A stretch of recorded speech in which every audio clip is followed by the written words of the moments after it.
There, it's recording. Okay. Boom, boom, testing 1, 2, 3. There we go. All right, man. I just want to talk about, first off, what's it like being here and just playing just emotions-wise and just mentally? Yeah, it's amazing. Being able to be here with top 12 guys in the country, it's a great feeling. Compete with some of the best players and then play some of the best international players. It's going to be a good test for us, and we're going to get after it. What's it like, having your brother here and just kind of going through all this together?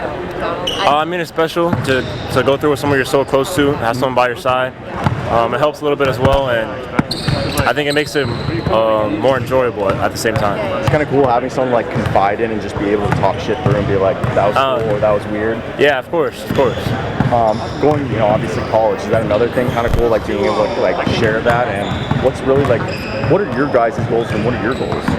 Oh yeah, it's amazing. And go to college with, like I said, someone I'm so close to. That's my brother. We live together and everything.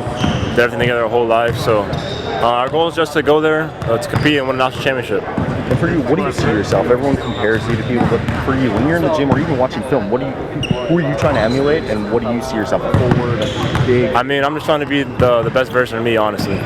All right, but I'm gonna try to pry this out of you. You want to be the best version. Do you see yourself as a guy who's setting up plays? Do you see your guys as taking, shots? Like, what do you envision yourself? I see myself as someone who can do it all. Whatever you need me to do on the court, I can do. So, if you're watching film, who are you watching? A lot of Tatum, Paulo, even some guys like Giannis, bigger wings. So for you kind of see yourself in that mold, being kind of like a combo forward who's able to bring the ball up and down the court? For sure. Obviously having your dad, he's a little bit more old school, kind of a back-to-basket big. What was like having that, and obviously also playing in the modern era with so much more three-point shot? I don't really understand the question, but like having a dad who's a bit like, I guess, an old school dad, and then coming up in the newer era. Do you think that's a good blend to have? I mean, I guess you could say that. I mean, I think mostly what I get from it is just learning the experience and what it takes to be a pro. Okay, like what are some things like he tells you? Like, what do you think? To stay in the moment, work hard, and just have the right mindset. Okay. And one of my last questions is, growing up, obviously coming from South Florida, what was it like, obviously making the decision to go to somewhere like Duke? Was that a hard one? Of course it was tough. I had a lot of great schools, a lot of great coaching staff as well. So of course it was a tough decision for me. But ultimately Duke was the right decision for me going to the next stage of my career. And the last question is, are you guys, stoked to be able to follow up like this great Duke team? I know they just came up short, but Cooper Flag, Knipp, all those guys. You guys are, following some big shoes to fill. Yeah, of course we're excited. I mean, it's big shoes to fill, but we're not worried. We know the kind of guys that we're bringing in, and we know the kind of competitive spirit we have, and I think we're going to be great next year. So. And what's your expectation then? Or like national championship? Appreciate it. Thank you. Yeah. So in terms of you guys as twins, the NBA has a lot of twins. Have you talked to anyone, any of them, or have you guys try to emulate a blueprint? I mean, not really. We don't really talk to any of the twins, but I mean, it's cool to be a future twin in the NBA. Do you guys have a future? Do you personally have a favorite twin in the NBA, past, present? I mean, I don't think so. I'd say probably the Thompson twins, just because they're from South Florida like we are. They're doing a lot of great things as well. So. I got a fun one here. Oh yeah. I don't know how quick you were when your dad went viral with his whole he spray painted his dad. I don't know. How old was he? I mean, I'm not sure what he did, but that was definitely funny. He doesn't talk to you about it, or anything? I mean, we still get on my feed. We've talked about it before, but it's funny. They don't have to worry about that. They got way more. Appreciate it, man. Appreciate you, bro. Best of luck, dude. There you go. All right, man. So first off, like I told you, I'll ask you, brother, what's it like, being able to go through this with someone you're close to and able to confide with? I mean, it's great, having someone that you can trust no matter what is really good to be with in these experiences, because, I mean, the adversity of all these camps is pretty difficult, so having somebody you can always know you can talk to and just trust on the court, it makes the game a lot easier. Growing up, did you guys always know you guys had different playing styles, or did that kind of become apparent as you guys got older and obviously different bodies? I mean, definitely, because I was always smaller than him when I was younger. I was actually just really small in general until 6th grade. I had a 7-inch growth spurt. I went from 5'3" to 5'10", and then I started growing after that. But we always knew we had different play styles, and we knew how to play with each other because our play styles were so different. And since our play styles weren't like super similar, it didn't affect the other players, so it made the game a lot easier. For you, when you go and watch film, who are some guys you're trying to dig up and trying to emulate? Jamal Murray, Shea, Jalen Brunson, Devin Booker, just the best guards, because I'm just trying to steal from everyone. Even Drew Holiday, a really good defender. Just trying to steal from everyone a little bit, but be the best version of myself. And at the end of the day, I want to be the first Cayden Boozer, not the upcoming of somebody else. So just trying to steal from all the greats. No, that's the best. You got to steal from the best and become the best. For sure. For you, obviously, it sounded like you watch guards who play on and off ball. Where do you feel most comfortable? Ball in the hand or being able to catch and shoot? I mean, I've always been a point guard where I'm making reads for my teammates. Obviously, as I'm getting older, I'm going to be playing with a lot of good players in the league. If I'm playing with a star, I'm going to have to be able to catch and shoot and play around those guys. So I'm trying to do both, but I've always played on ball. But whatever the team needs me to do, I'm happy to do.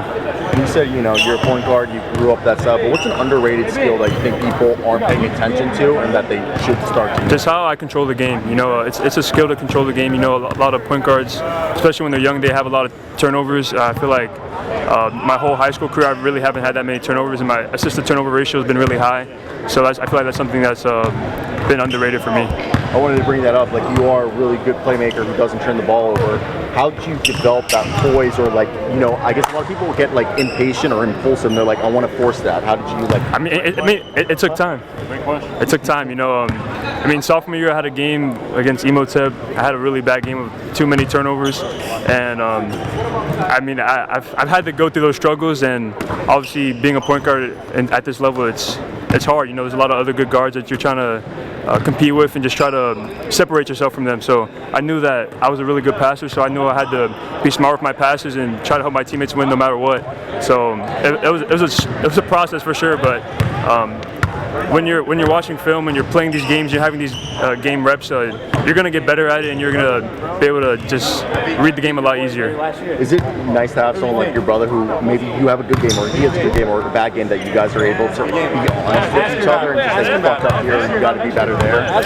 It's definitely easier. We're super honest with each other, and we keep each other on check. We don't want either of us to get complacent, because it's just the beginning of our journey.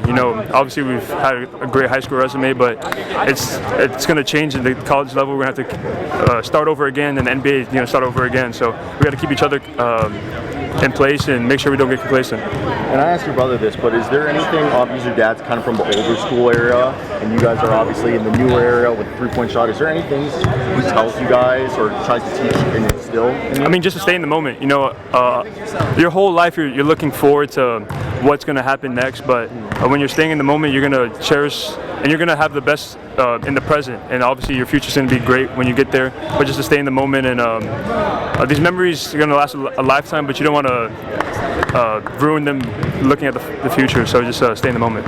That's a really good one, man. Now, obviously I got to ask you, what's the expectation going to do, filling those footsteps? Obviously we had a really heartbreaking loss in the Final Four to a Houston guy here. We're not going to talk about him, but the expectation for any Duke team is to win a national championship, and I feel like the team that we have, and hopefully we'll see who's coming back and who we're going to transfer portal, but I feel like we're going to have a really good shot to win a national championship, and that's the standard. We wouldn't want anything else besides that, so the goal is to win a national championship. Sweet. Hey, man, I appreciate you. Are you guys ready to be the villain? Are you guys for Duke? We all know that Duke's really hated by most schools, so I'm fine with playing the villain role. We want to win at Duke, so if that means we're going to be villains, then that means we're going to be villains. Do you feel like that's some adversity that you dealt with already, or is that a new adversity that you kind of are looking forward to?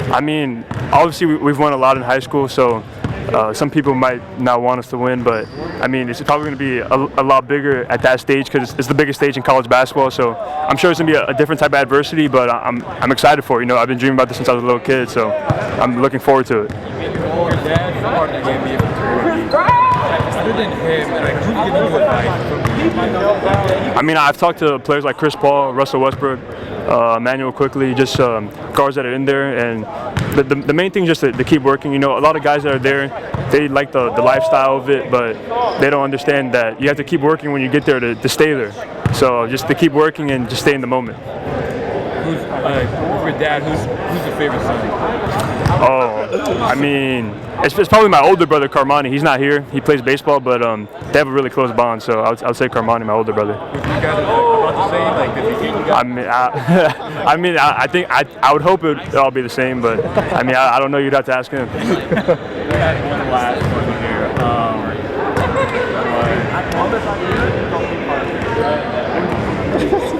It's okay. Well, really love your game. You're fun to watch.